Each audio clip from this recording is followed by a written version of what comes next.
Hello everyone and welcome to another video here in the channel. Today I'm going to be showing you some little secrets, techniques, tips that are going to make your UVs a lot more efficient and a lot better for your texturing workflow. Now, in case you missed where we did this cool little shark, we were featured on the official Adobe channel and you can go check out the video there where I explained the whole process. Now, let's get to UVs. Now, as you guys know, UVs are one of those things that a lot of people struggle with. They can be a little bit tricky to understand because we're switching from a 3D dimension element to a 2D flat dimension element, and there's certain things that we do need to consider. The first thing I'm going to recommend you guys is to change your workspace to the UV editing workspace. That way, we're going to be able to see our 3D mesh over here and our UV editor along with the UV toolkit over here. It has some very cool tools that we're going to be exploring, and it's just a lot easier to work with this guy right here. As you can see, this guy already has some UVs, and I'm not going to say that these are like horrible UVs, but we can definitely improve them a little bit more. So let me show you how we can do this. The first thing I'm going to do is I'm going to go to UV and I'm going to say delete UVs. This is very important. Whenever you're starting any UV project, sometimes when importing things from ZBrush or importing things from Blender or any other software, you might have extra information that you don't want. There's actually something that I encountered recently on a project where you had not only extra UVs, but actually extra UV sets. We talked this on the short a couple of days ago. Now, if you have multiple UV sets, usually you do want to clean those up. You can go to the UV set editor and just delete any UV set that you don't want. Usually you're going to be left with just map 1. Here's the trick though. If you try to delete stuff and it cannot be deleted, again, this happened to me recently, just grab all of your objects, export them as an OBJ file, very important, OBJ, and then re-import them back in. When you export something as an OBJ,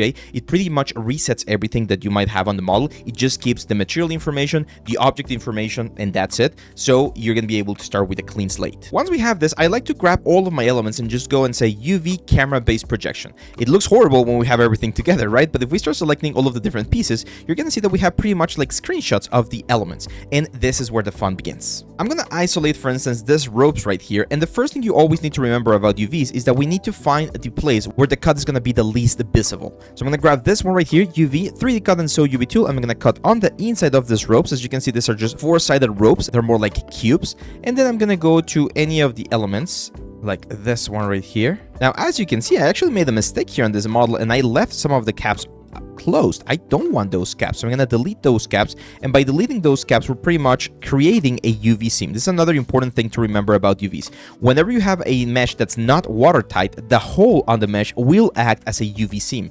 So as you can see, all of the caps that we have right now, they're on our elements, they're acting as UV seams. If you don't want to have that seam though, of course, we can go here and just merge these vertices together. And as you can see, by doing that, we not only close the element and make it a watertight mesh, now we actually have a hole going across the object. So we have one going along the surface and one going across it. That's pretty much all we need for this tubular or cylindrical-like shapes. Now, I know most of you already knew this, and if you didn't, well, now you just learned it, but the next step is, of course, going to be doing an unfold. And if I press Ctrl U inside of Maya, we're going to get this thing right here.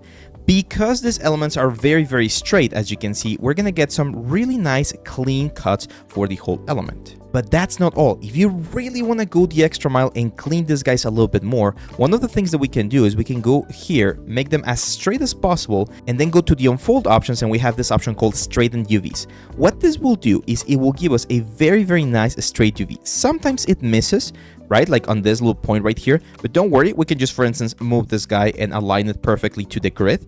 And what this will achieve, my friends, especially when using a tileable texture, for instance, in this case, we want to use a sort of like rope tileable texture, it will make sure that things are very aligned and very clean. Again, I'm going to straighten the UVs right here. And there we go. We can use all of our traditional tools like scale, movement, all of that stuff. Now, this doesn't only help with having a very nice clean layout for, again, tileable textures. It also helps with the packing. Because one thing that you need to remember, my friends, is when we're doing something like this, and we use one of the tools such as Unfold, Unfold will create an imaginary sort of like bounding box around the element, and it will try to fit this shape along with all of the other islands, right? So if you have very clean islands right here, it's going to be a lot easier for Maya to pack things in a better way, and therefore give us more textile resolution. We'll talk about that in just a few minutes. And there we go. By doing this, as you can see, we have some very clean elements. And if I press Ctrl L, which is layout, you can see how tightly they can get packed here on this lower section of our UV map. Next tip, and this is very important, my friends, you need to use a UV checker. Every single day when I'm working with my students, they will show me their UVs and I ask them, did you use a UV checker? It's like, no, I just used the Maya default one, this one right here. The checker pattern is fine. It's going to give you a nice idea, but it's missing a little bit of information to really see more elements in our UVs. I really recommend this one. I've mentioned this before. This is by uvchecker.vinci.xyz, and you can download any of these ones. Once you download it, the only thing you need to do is assign a new material to your meshes in Maya. I usually like using a Lambert, and then connect the file right here. This will allow us to see multiple things. We're going to be able to appreciate the textile density. We're going to be able to appreciate the flow of the elements, right? Like we want to see the numbers and the letters to make sure that the islands are going in the right direction. You can see, for instance, here on this back part of the shark, because of the planar projection, the UVs are not going in the direction that we need them to go. So don't forget, use a UV checker map.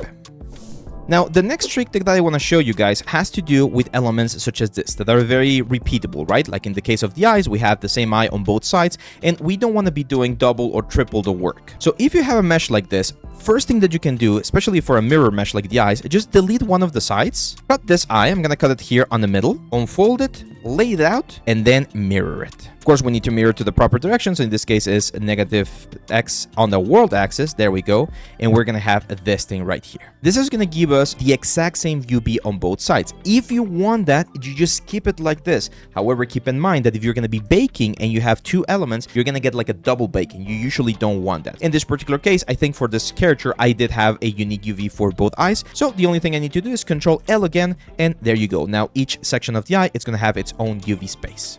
Now, for the teeth, they're not perfectly symmetrical, as you can see right here. Like, the object was not mirrored perfectly, and this was on purpose. I wanted to give the teeth a little bit more, personality. But here is what happened. When I did the teeth, I used a very simple mesh to generate the teeth, and the topology of all of these teeth are the exact same thing. So if I grab this one right here, and I do a quick UV mapping, which in this one, I'm just gonna cut straight across, I can very quickly unfold this thing, get the two sides of the tooth, and now the only thing I need to do is select one of the teeth, select the next one, and go to Mesh, Transfer Attributes. This tool, guys, it's one of the most powerful tools here inside of Maya. It's really, really powerful because not only can we do this with UVs, but we can do a lot of other things with it. And in this case, we're going to be, of course, using UVs. So I want to sample the space topology so that it looks for the same sort of like arrangement in terms of the topology. And I want to transfer the UV sets all. And I'm just going to say apply. And as you can see now, this tooth right here has the exact same thing as the other one. We just repeat this thing, apply, grab the first one, the second one, apply. You can even grab the second one, the next one, apply. And it's going to transfer the exact same UV to all of them. So again, instead of having to go to each individual element and transfer or create the UVs by itself, if the topology is the same, we can transfer the UVs. Now, the magical thing, I don't have an example right now, but the magical thing is if you have an object that does not have the same UVs, but it has the same sort of like volume and like silhouette, like imagine you have a high poly that has a UV for whatever reason, and you have a low poly, you can transfer that. You can use this option world as long as it's one on top of the other, and you can transfer the information from one of them to the next one. Now, right now what is happening is every single one of these elements will have the exact same UV as some of the other elements. This means that if I were to texture one of them, all of them are going to share the exact same texture. So if I add a little bit of blood to the tip of one of this little tooths right here, it's going to be copied to every single other one, and that might not be something that I want. So in that case, we need to decide, do we want to optimize the texture, have just one texture for all of the teeth right here, or do I want to have an individual texture for each teeth? Each of them has its pros and its cons. The advantage of having the same texture for all of them is that we're going to have a very high resolution, which is quite nice. And the disadvantage is, of course, going to be that we're not going to be able to personalize each individual teeth. And there we go. So as you can see now, all of the teeth and the eyes have proper UVs. Now, before you do anything, freeze transformations, guys. Delete history and freeze transformations, because sometimes when you try to unfold or do something with these elements, if you didn't do that, they're just gonna like freak out because they don't know where to get that information from. Grab all of them, Control U, Control L, and boom, there we go. Now, as you can see, every single teeth has its own UV island, and we're gonna be able to properly lay them out on the next stage. Transfer attributes, don't forget about that one. This next thing that I'm going to talk about, my friends, is a very important thing, especially when working with UDIMs or with big islands. And that's the fact that the size of the UV will impact on how good the packing can be. What do I mean by this? First of all, let's do a very quick UV cut on this one. We're going to cut the cap right there. The cap on this side is already cut, and we're just going to cut across the whole thing. Make sure that here, where we're simplifying with some triangles, we also cut, and there we go. If we unfold this little guy right here, you're going to see that, yes, we get a very nice representation of all of the pole that we're using, or this sort of like harpoon that's stuck on our shark, but it's a very big island, right? So if we want to utilize a little bit more space, we might need to cut this a little bit more. What do I mean by this? Well, if I were to add, for instance, a cut right around there, right in the middle of the element, grab this guy right here, go to our UV toolkit and just say cut. Now, when I lay out Control L, as you can see, we get more space, right? We get more area. We're able to capture more texel density in this case because we were able to cut this thing in half. So again, similar to the teeth, you will need to decide on which projects this is worth it and on which projects it might not be the best idea. In this case, I'm gonna keep it as a single element for now, but once we have or see the whole picture, I'm gonna evaluate whether or not we do need that extra cut. There's another little technique that they use for this element. As you can see, even though this is merged into a single object, it's actually made out of 3 different elements, right? The main like wooden beam, the little like metal handle right here, and then the harpoon metal head over here.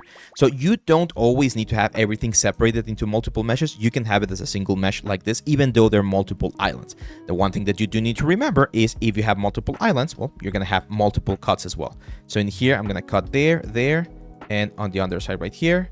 For the weapon, usually going across the middle is what we do. You can see here we don't have an exact middle, so I'm gonna have to go around it. I'm actually tempted to just cut that in half. Cut this in half as well. A little cut in the middle.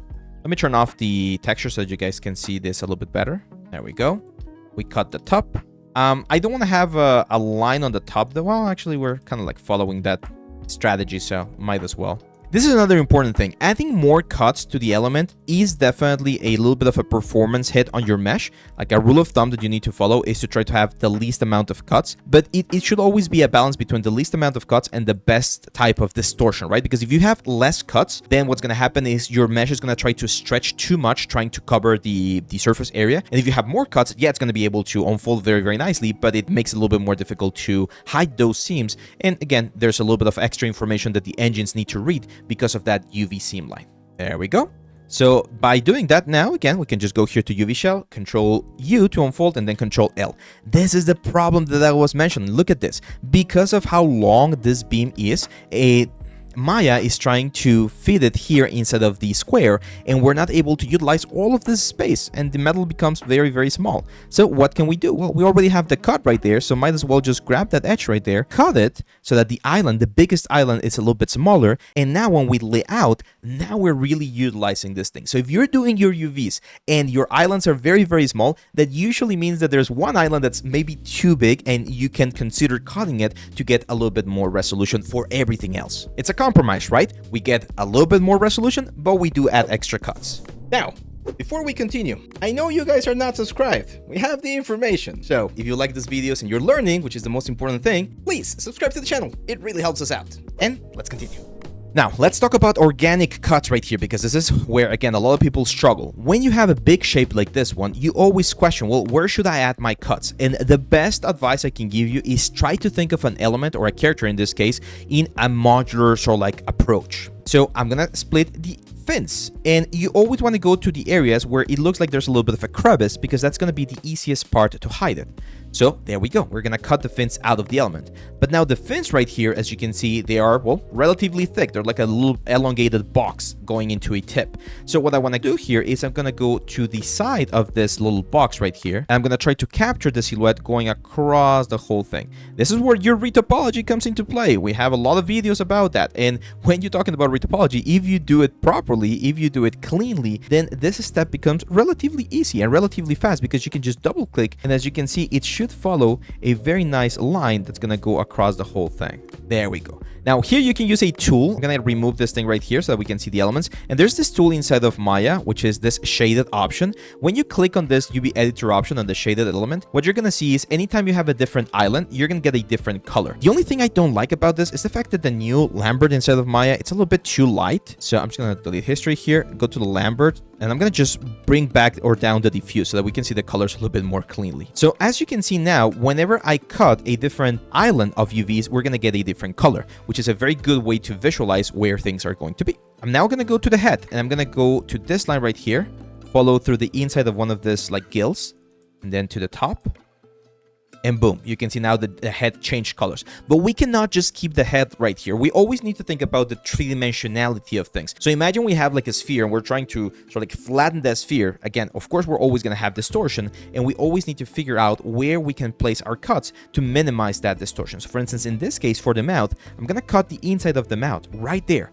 Just make sure that all of that area is a different object. And once more, if I add an extra cut here on the inside of the mouth, we're going to have the top of the mouth and the bottom of the mouth, right? And that's going to unfold a lot better. Yes, it's an extra cut, but we get a nicer result. I'm going to cut also here in the inside of the mouth going towards the sides. So that guy right there and this guy right here. So we're going to have the lower jaw and the upper jaw. The tail is a simple one. We're going to cut this one right here. Very important. Since the tail has holes, you always need to cut on the inside of the holes as well. Very common mistake. If you don't do that, then it becomes very difficult. Spikes. Anytime you have spikes, a good rule of thumb is to try to cut them as well, because otherwise it becomes very difficult to unfold. So I'm going to cut the spikes and then add one cut here on the bottom part. And the tail, similar to the fins, it's a thing that we can easily cut in half, and we're going to have one side of the tail and the other side of the tail. Yes, I know that the seam line is very obvious right there, but this is one of those things where you can always sort of like compromise and fix it later inside the texturing process. These back fins, let's cut them as well.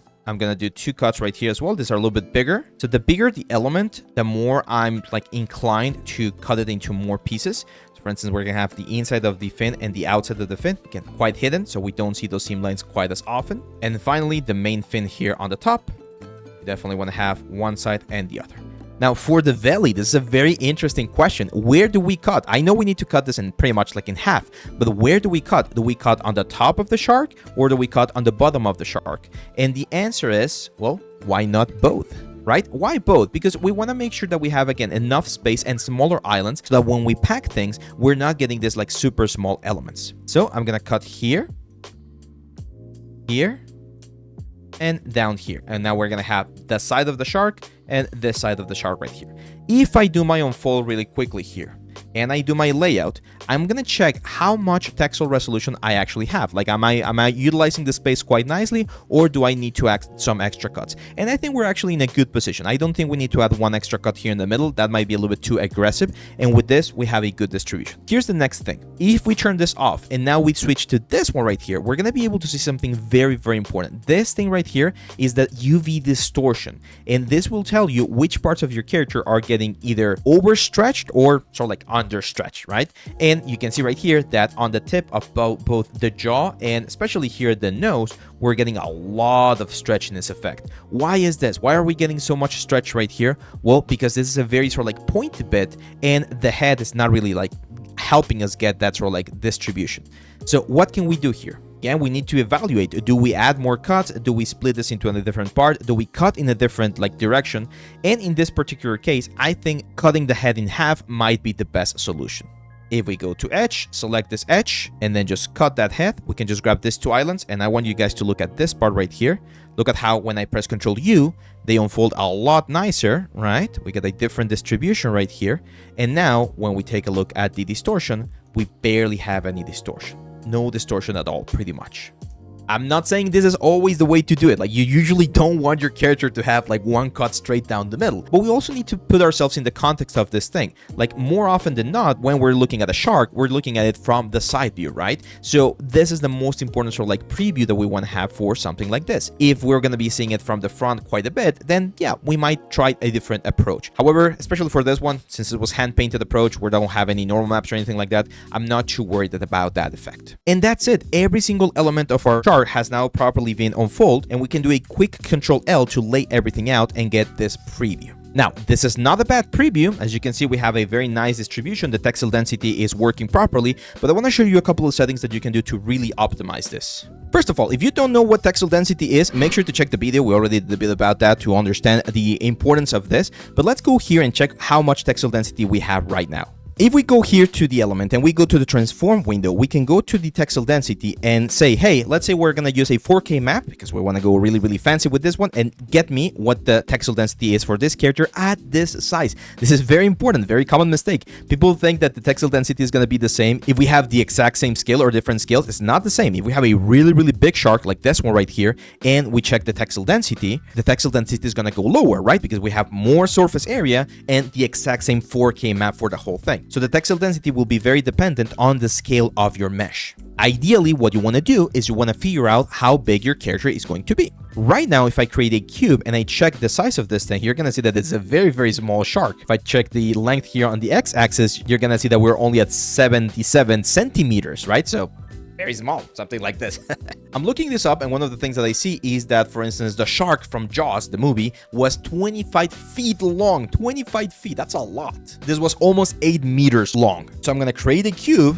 I'm gonna change the scale on the cube on the z-axis to 800, and that's the size that my shark should have. Look at that difference right there. So let's grab the shark. I'm gonna group it to make it a little bit easier, and I'm just gonna make this really, really long, like that. There we go. If you're working on a game, this is something that you need to change with the scale of the game. It really will depend a lot on those factors. I'm gonna freeze this transformation, center pivot, all that stuff. I'm keeping everything separate because for the bakes, we're gonna be doing things separate. If you scale your element, make sure to scale your high poly. You do not want to have this issue where the high poly does not bake into the low poly because they no longer match. So in this case, this is just the low poly. Definitely make sure you scale it also on the high poly before the bakes. And now if we take a look at the UV shells right here and we'll look at the textile density, you're gonna see that we go really low. Look at that. For this size, a 4K map, it's only gonna give us a 5.2 textile density, which is fine for like a third-person game. Picture like World of Warcraft, right? Like if you're playing World of Warcraft and your character is maybe this big, right? Like looking at this distance, it's fine. It's gonna look perfectly fine. But if this is a first-person game, you definitely want to increase that a little bit more. Again, check the textile density video where we explain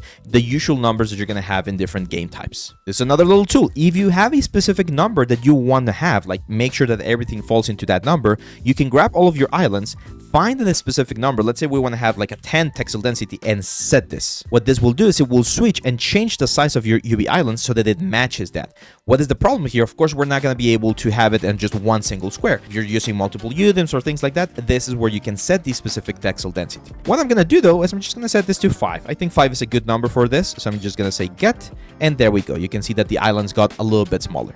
And this is important. There's a little bit of a hidden tool on the layout options. If we go here to the layout element, that we can use for another little tip here, which is the distance between the islands. So if you go down here to the texture map size, as you can see, I'm using a 4K map. I want to use a little bit of padding. Padding is the distance between the UV islands and another UV island, or the UV islands and the border of your UV square. And padding is very important for something called MIP mapping. MIP mapping is a specific process where you might have a very big texture and you don't need the big texture if the object is really far away. So the render engines will create different versions of your texture, and they will load in the texture that better matches the specific size on the screen that you have. However, if there's no distance between your UV islands, when the engine creates the different map levels, what might happen is you might going to have a little bit of bleeding because some of the color pixels are going to bleed onto the island that's really close to it. In order to avoid that, I always like to use 8 pixels on the shell padding and 8 pixels on the tile padding and hit apply. What that will do, of course, is it will have a little bit of distance, pixel base, right? And if I have a mip map that reduces, for instance, my texture from 4K to 2K, this distance is going to be half. So instead of having 8 pixels of distance between island and island, I'm going to have 4, which will prevent the bleeding of the texture from one of the elements to the other. Now, the next stage, and this is where things become really, really interesting, is making sure that your UV map reads as nicely as possible. As you can see right here, a lot of the letters are going in slightly weird directions. This side of the chart is looking quite nice, but the other side of the shark's not looking that great. And the problem with this is, even though it might look fine when reading it from this side to this other side, it is going to be a little bit difficult to read when working with other elements. Don't get me wrong, this is a perfectly usable like UV. It's going to work, it's going to be fine, you're going to be able to bake it, you're going to have an excellent result. But if you really want to go that extra mile, one of the things that you can definitely do is clean up your UV. And one way to do it is just manually move things around. Like find, for instance, all of the UV shells that are wood related, right? Like these beams right here. And maybe you want to have all of them on a specific section of your UV that is easy to find. Maybe we want to grab all of these islands, the tail islands. And one of the things that we want to do is we want to have the islands be on the same sort of like direction as the rest of the bot. What I'd like to do is I literally just like to grab this thing right here, move it to the side, and then I already know that I have the proper size. I don't need to change the size. The only thing I need to do is rearrange them inside my original element and make sure that they're as clean as possible. For instance, let me show you a little trick with the teeth, right? I know that I want all of the teeth to be on a similar section. Like I don't want them to be like they're right now spread all across the element. So what I can do is I can grab the teeth again, grab the UV shells, and I'm going to do another Control L, another layout. And as you can see, it's going to lay them out in a little sort of like bundle of teeth and the eyes very simply here. Once I have this, now the only thing I need to do is scale them down, right? And get my textile density until I'm close to the amount of elements that we have. So in this case, there we go, 5.2.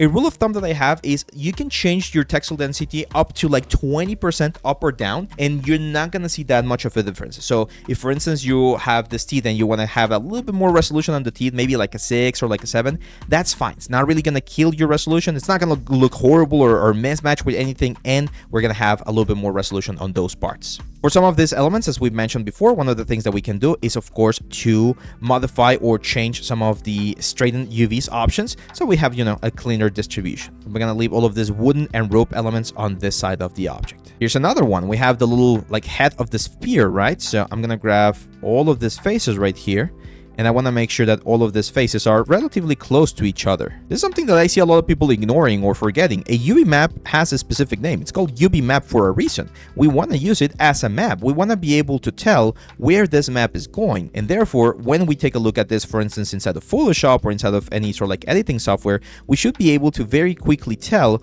what part belongs to what other part. It makes texturing a lot easier. It makes material selection a lot easier. And it's just like a good habit that everyone should have, to be honest. Now, there are other UV packing tools out there. There's one called Prism UV, for instance, that a lot of people like, and they're good. Like, they're really, really good tools. You don't necessarily need them, especially when you're starting, unless you have like really, really complex big shapes that you're going to be like packing. But one of the things that you always need to consider with any of these tools is that sometimes doing a little bit of this manual arrangement where you can find a little bit of empty spots to place some of these elements, it's going to give you a way nicer distribution. Remember, automatic tools are great. I love them. Series Mesher, Dynamesh, UV Layout, UV Unfold, they're great. But knowing the why we do things is always going to be very, very valuable. And there we go, my friends. Once we have this, we should be able to get a very, very nice result here with our UVs. This will bake perfectly fine once we bring it into Substance, and we're going to be able to generate some very, very nice textures like the ones that you saw at the beginning of the video. The last little advice that I want to give you has to do with the UV elements. A very nice check that you can do just to make sure that you have a nice distribution of your UVs is go to the UV map, to the UV checker that you have here, go to the texture placement and change the repetition to something like 5. What this will do is it will allow you to really see the density of your mesh and make sure that your textile density is working fine, right? Like, we don't want to see any area that has way, way more resolution than any other area. It should be pretty much uniform. Sometimes you can have a little bit more resolution, for instance, like what we did here with the teeth. They're a little bit bigger, but as you can see, it's barely perceptible. But you really need to repeat the texture to be able to appreciate this detail. There we go, my friends. I hope you liked this video. If you did, please leave us a like, share, subscribe. You know, it really helps the channel. And if you have any questions about this process, or you would like me to show you some other tools within either the UV elements or any other 3D stuff, please let me know here in the comments, and I'll be more than happy to research that for you and help you out on your projects. Don't forget to join our Discord channel, and very importantly, never forget, always learning, always improving. I'll see you back on the next video. Bye-bye.